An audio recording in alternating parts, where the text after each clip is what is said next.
সুপ্রিয় সপ্তম শ্রেণীর শিক্ষার্থীবৃন্দ, তোমাদের সবাইকে শুভেচ্ছা জানাচ্ছি আরো একটি নতুন ভিডিওতে। তোমরা দেখছো বাপ্পিস একাডেমি ইউটিউব চ্যানেল এবং আমি বাপ্পি স্যার রয়েছি তোমাদের সাথে। সুপ্রিয় শিক্ষার্থীবৃন্দ, আজকের এই ভিডিওতে তোমাদের সাথে আলোচনা করব তোমাদের ইংরেজি প্রথম পত্র বইয়ের ইউনিট 4 লেসন 4 এর ABCD পার্টের যে আনসারটা রয়েছে সেটি নিয়ে তোমাদের আলোচনা করব। তো এর আগে তোমাদের এই ভিডিওতে কবিতা সম্পর্কে আলোচনা করেছি।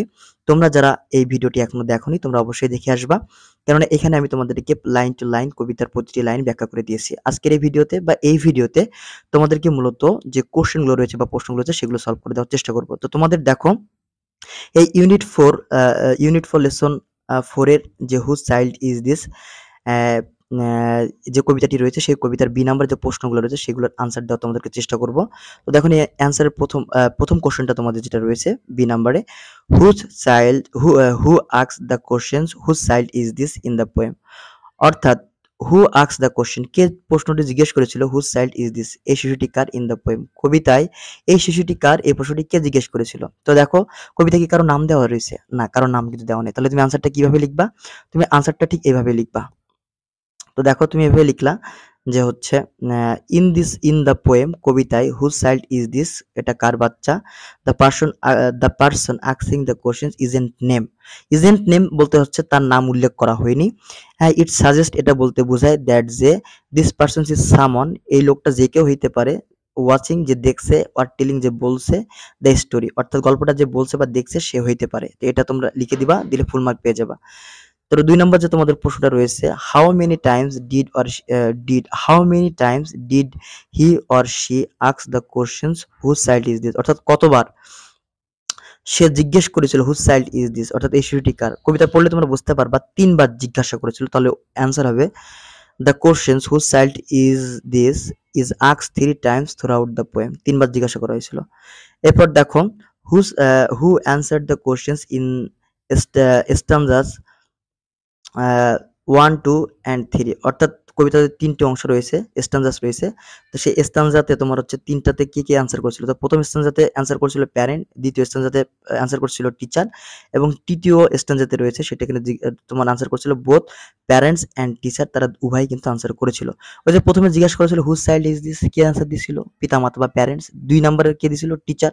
এবং 3 নম্বরে কে দিছিল? টিচার এবং পিতামাতার টুগেদার।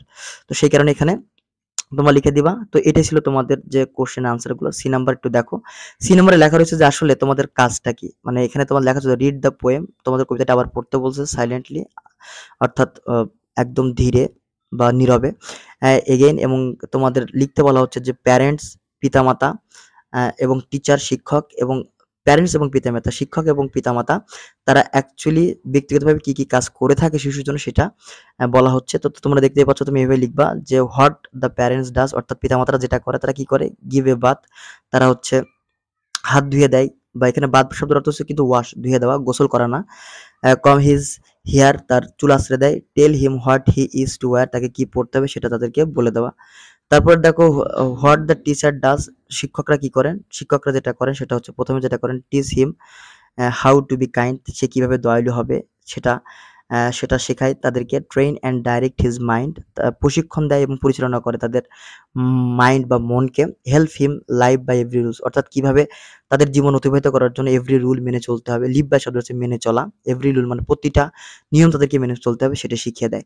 এবার দেখো বোথ প্যারেন্টস এবং টিচার, অর্থাৎ পিতামাতা এবং শিক্ষক, তারা উভয় যেটা করতে বলেন বা করেন শিশুর প্রতি সেটা হচ্ছে প্রথম হচ্ছে লাভ দ্য চাইল্ড, তারা শিশুকে ভালোবাসেন। ট্রেন দ্য চাইল্ড টুগেদার, তারা শিশুটিকে একসাথে প্রশিক্ষণ দেন।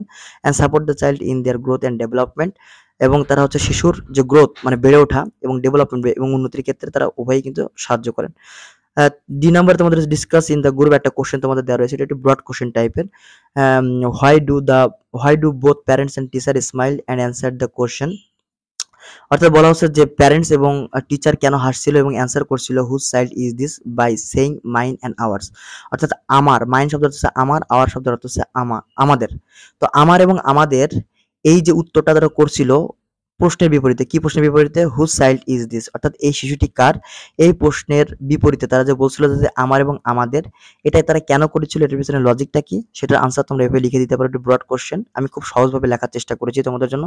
Both the parents and teacher, অর্থাৎ পিতামাতা এবং শিক্ষক উভয়ই তারা হাসছিল এবং অ্যান্সার করছিল মাইন এবং our to the questions whose child is this, অর্থাৎ টু দ্য কোশ্চেন মানে কি, এই শিশুটি কার, এই প্রশ্নের। দিস শোজ দেয়ার লাভ, এটা তাদেরকে এটা দেখায় যে তাদের ভালোবাসা এবং কমিটমেন্ট মানে প্রতিশ্রুতি টু চাইল্ডস গ্রোথ, অর্থাৎ শিশুর বেড়ে ওঠার ক্ষেত্রে তাদের যে কমিটমেন্ট বা প্রতিশ্রুতি রয়েছে সেটা তাদেরকে প্রকাশ করে। মাইন হাইলাইটস, অর্থাৎ মাইন বলতে বুঝায়, কি বোঝায়, দেয়ার পার্সোনাল রোল, অর্থাৎ তাদের ব্যক্তিগত ভূমিকা।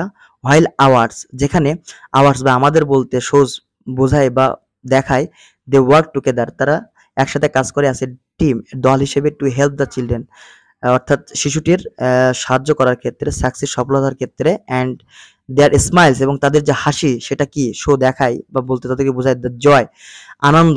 দে ফিল ইন কেয়ারিং, তারা সে অনুভব করে কেয়ারিং ফর দ্য চাইল্ড, তাদের শিশুটির ক্ষেত্রে তাদের যে যত্নবান হয় এটা তাদের প্রকাশ করতে গিয়ে তাদের জয় বা তোমার হচ্ছে উপভোগ করছে তারা, তারা যে এটা বোঝা হিসেবে নিচ্ছে এটা প্রকাশ করে। তো এটা ছিল তোমাদের যে আনসার পার্ট।